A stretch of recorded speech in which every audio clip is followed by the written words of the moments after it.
पसंती नका घेऊ, पण सांगू तुम्हाला, हे चित्र आहे ना, हे जगाचा मालक त्याचा एक दूत आहे बरं.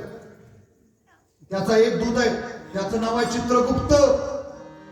तुम्ही अंधारामध्ये कसलंही कार्य करा, तुमचं चित्र गुप्तपणे निघणार. ज्यांना वाटतं ना आपलं चित्र चांगलं निघावं, त्याने हात वरती करून जगाच्या मालकाचं भजन करायचं बरं.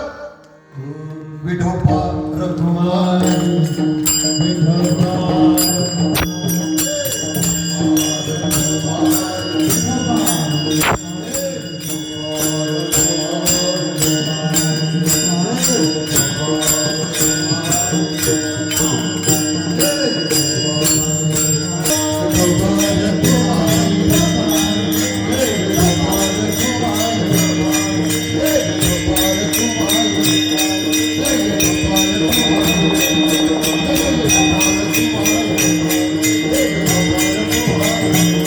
Thank you.